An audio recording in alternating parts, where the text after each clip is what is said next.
Vietnam Crypto Insights.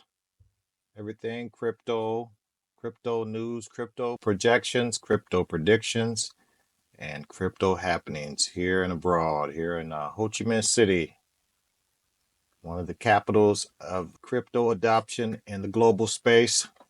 And I'm your host, Terrence Walker. They call me Big Poppy. Done.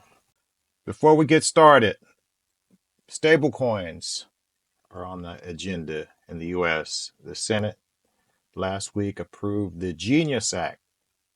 Is set to try to get some sort of regulatory framework for stablecoin usage, custody, adoption, and make sure that it doesn't harm the consumers. Um, Now, the impact of this legislation is kind of highly speculative, but it depends on a number of factors. Of course, stablecoins have been a hot topic, especially after the whole Terra Luna collapse. Terra Luna was a platform that was out of South Korea. It's big time CEO of the company, of course, made a algorithmic stablecoin that lost its peg, and it actually during the 2021 cycle it actually cratered, and a lot of people lost money. The platform lost money, and the guy actually that was part of the Terra Luna ecosystem fled, and I think he's actually facing some justice at this point. But stablecoins since then, stablecoins have been a really kind of under the radar and under a lot of scrutiny because what they do is they basically stablecoins are they're tied to a fiat.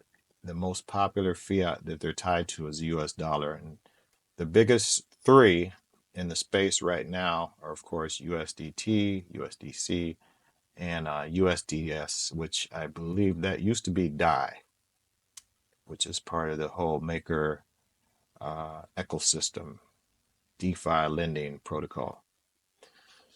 So after the whole Terra Luna, the stablecoin collapse, countries across the world have said, okay, what are we going to do? People want to have a hedge against whatever currency that they're used to, because I know in places like Argentina where they have crazy inflation, a lot of people put their money and tie it to the stable coin instead of leaving it in the bank where it's going to depreciate about 50% per year.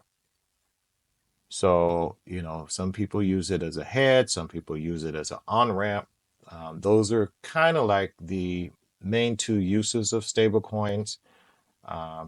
Whenever you see a big influx of stablecoin purchases, typically there's a lot of money coming into the crypto space, and that's been the case for years. So anyway, back to what I was saying. How this legislation. Let me talk about what this legislation is. What this legislation is basically, I'll give a brief overview. Like I said, the Senate just passed this last week in the U.S. The basis of the act, and I'll give in a nutshell.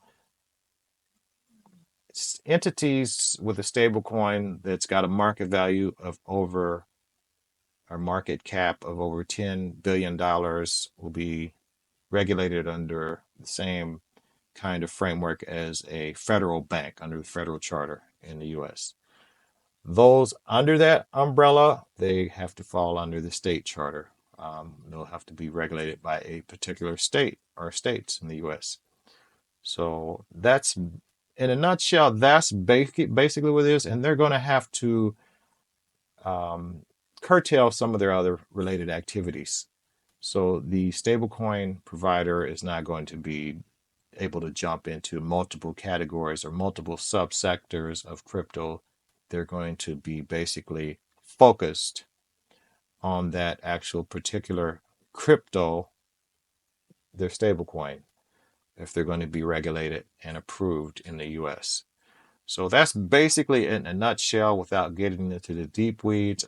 I know there's a very lengthy 4-hour discussion in the Senate, which actually is online. I'll put a link to that in the description if you want to go and listen to all of the arguments back and forth. But basically, it passed.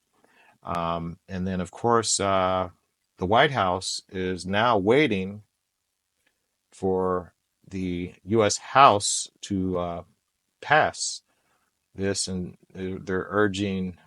He's urging a quick passage so that he can sign it. If this happens rather quickly, the earliest we'll see this legislation in place will be in about 120 days.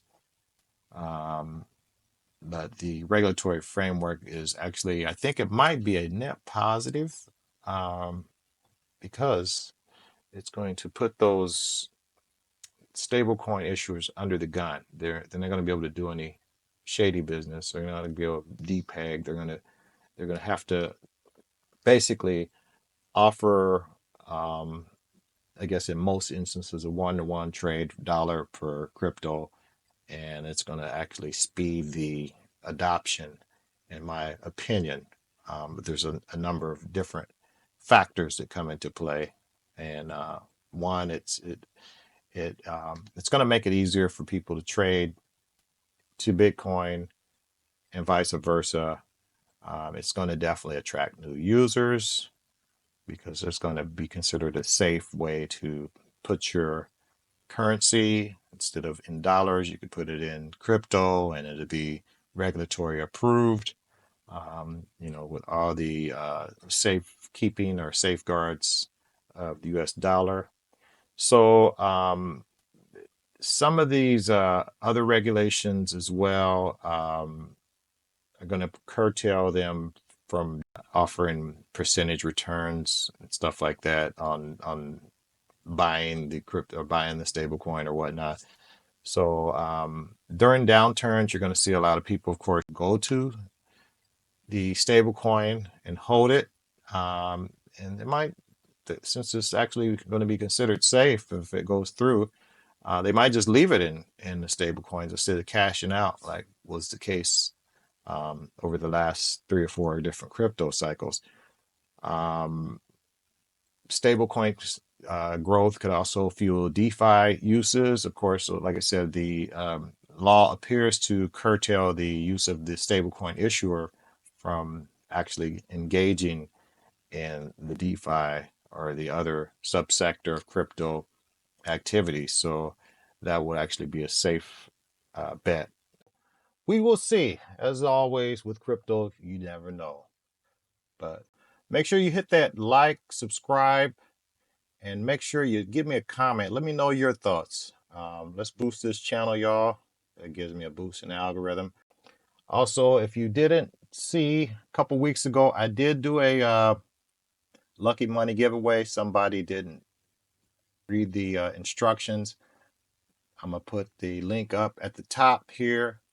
Make sure you click on that and comment. The 8 comment is going to get a reward. Nobody claimed it yet. So make sure you do that, and keep it coffee and crypto, and I'm out.